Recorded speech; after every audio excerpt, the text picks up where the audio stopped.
Hopefully you enjoyed that interaction in sports, but right now let's zoom straight into my blunt thoughts for you today. I mean, there are so many things happening. It was a bit of a struggle to focus on what. But this morning I'm going to be talking about three major issues impacting our national life with a bit of a teaser as far as our power situation is concerned. And that's why this morning I've titled my blunt thoughts, Power, Politics, Disrespect and Lies. Burning issues to ponder. Power, politics, disrespect, and lies. Burning issues to ponder. So this morning, I'm going to go straight for the jugular. Just a short while ago, in the course of the news review, we had one Walter, I believe, send a message saying that, listen, Mr. President said Doomsor was a thing of the past, but guess what? Our power just went off in OEB. So come with me to the slides. This is what on May Day, Workers' Day, Akufo-Addo said. Over the past few days, we have witnessed stable electricity supply across the country with no load shedding reported anywhere yesterday. On the very day he was speaking, people were without power in certain places. Then the ECG came out and said, oh, it's because of some of our transformers that have been submerged, there was flooding. The ECG said it wished to inform their customers that the interruption in service was due to the rainstorm that hit the Greater Accra region on the 1st of May 2024. But how about other areas? That's the question. Next slide. But then we hear from Nana Amwesi, the 7th, the executive director of the IES. He says the first thing that we picked from the president's statement was that today he was admitting that under his tenure there had been Doomsor. That was more of a novelty. He was referring to it retrospectively, though, in the past, but I don't know whether he was referring to the current situation as Doomsor. That's another thing. He also says, we've just seen a bit of change last night, but if the president says that yesterday we didn't experience Doomsor anywhere around the country, that is untrue. I can recount some places we have checked, and if you've listened to the conversations with him, he went on to mention some of those places. But from there, I told you I'd be very brief on Doomsor. I want to focus on the next bit, politics, right? And how we play our politics and whether we try to influence in politics. And I'll be fair to all sides on this matter. Now, you see there Professor Kingsley Nyako. I'll play a video shortly, but he says it is a seat that means a lot to us. He was referring to Ejiso and the by-election in terms of the political dynamics in the region and the country. So we are doing everything possible to ensure that we win the seat. Let's listen to him before the Ejiso by-election. And we know the numbers in Parliament are good. We can't afford to lose this seat. So we are doing everything possible to ensure that we win the seat to even honor the memory of our late brother. I don't think he'll be happy in his grave if we lose the seat to any other person other than we retaining the seat. So that was what he said. They would do everything possible, right? And then we go to the next slide. Because then he starts explaining himself about what exactly happened. But again, I want us to take a second video, just a snippet in respect of what happened that, led to all this conversation about influence peddling. Work, and that is what is motivating her to take part in the election. So I'll say that the election has been peaceful in Ejiso.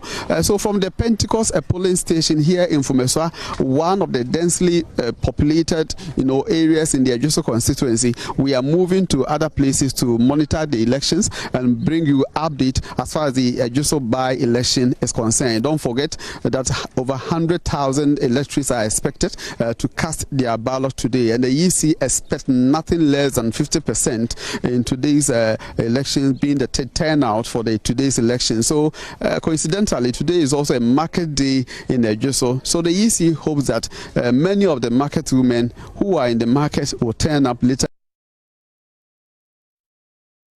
Well, it was a market day in Ejiso, according to my colleague there. I don't know whether there was another market, situation going on. But Then after that, Kingsley Nyako is actually, someone I know, someone I respect, someone who has been on the show a number of times. And I was hoping to hear from him what he had to say.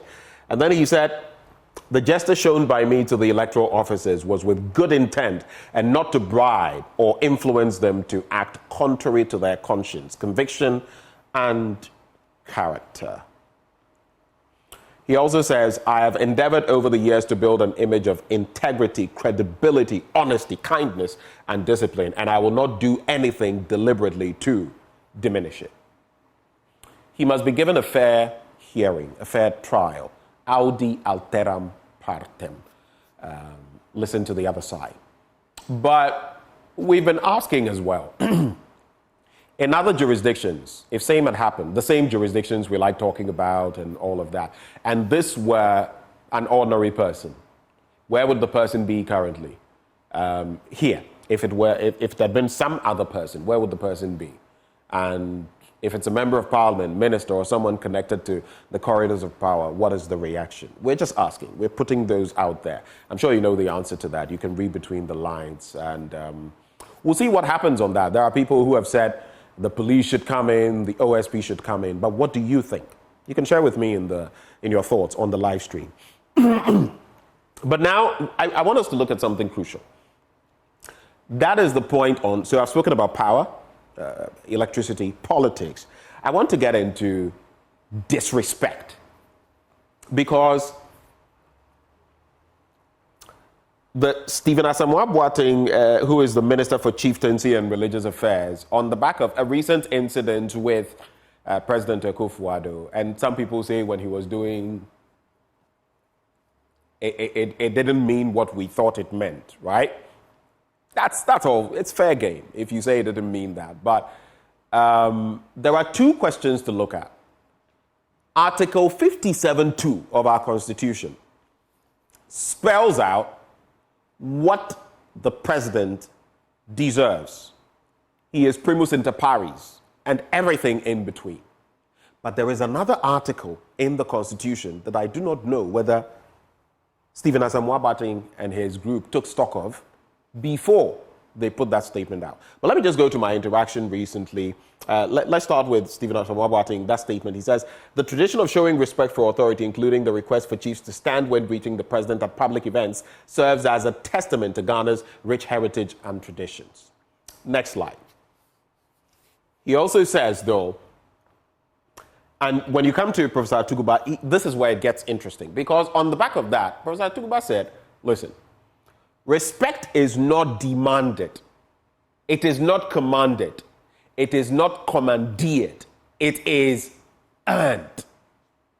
Over here, where I work, if I command respect, it is because of who I am and what I do. It's not because I go around, hey, respect me. So there are two sides of the coin. Now, he says, after this, he also goes on to look at the law. Let's get to the next slide. I've mentioned Article 57(2) and what it says about the president. But how about 271, which says that the institution of chieftaincy, together with its traditional councils as established by customary laws and usage, are guaranteed? But there's more. Next slide. If you are, as Professor Atuguba in that recent interaction with me confirmed, if you are in a traditional setting, Article 271 then takes precedence, because at this point, the president himself or herself becomes a stool, skin, or staff subject. At that point, you become subject to that stool or that skin that has jurisdiction over that area. And so, it could be that the person would get up out of respect if you've earned it and salute you, or may not. But look at the other angles. Someone could be ill.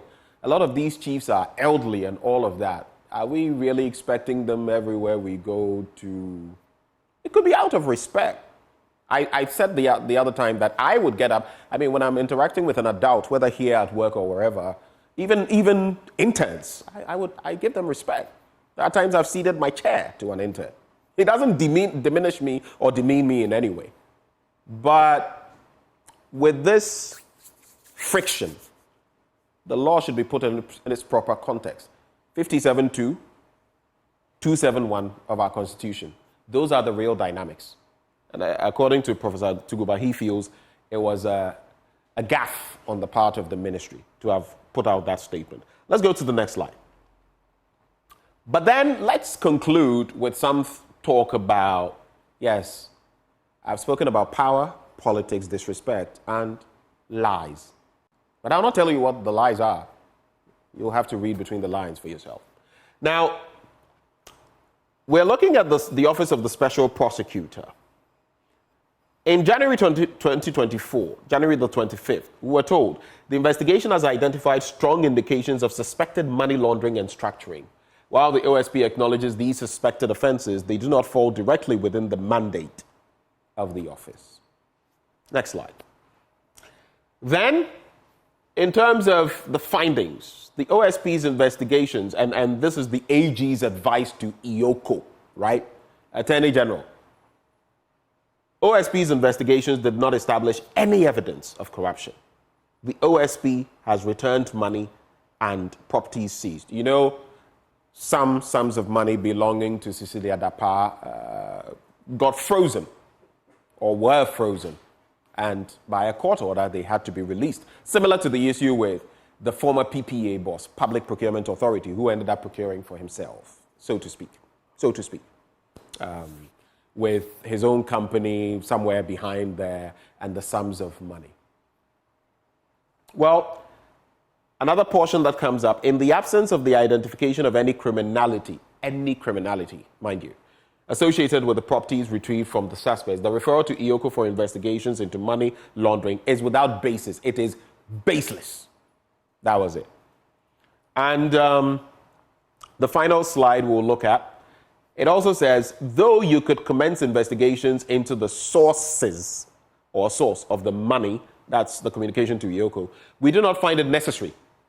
We, the AG's office, do not find it necessary, since this office has already instructed the police to investigate the source or sources of money found, a fact the OSP is aware of. Will the police investigate?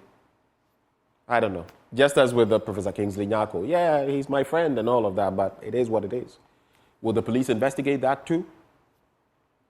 I mean, one thing you can guarantee, those who walk the corridors of power can get away with murder, but you will not. So don't try it.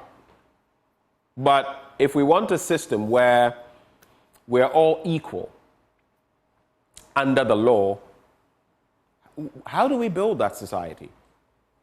Baseless. I have a question, though, that I'm going to end with. You know, like Kweku Paintil mentioned yesterday, some things happen, and there's the burden of proof. He who alleges must prove, right? But then again, it gets to the point, and in some instances, in some aspects, it is up to you, the accused, to prove contrary what has been alleged against you, or to prove otherwise. So if you came and found a certain sum of money with me, I could probably tell you, and I would tell you, the sources. I do this, I do that, I do this, I do that. I consult, I do other things. I don't just, So I could explain to you. But if you found a certain sum of money with somebody, and the person could not explain how they got it, logically and legally, that money would have to be confiscated. And this is a law that applies to many countries. So I'll leave it there for you to reflect on. You know what our job?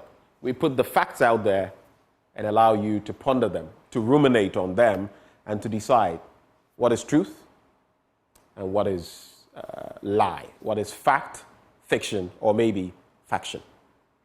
My name is Benjamin Akakpo. These are my blunt thoughts shared with you, raw, hot, unedited, undiluted. As always, I pray.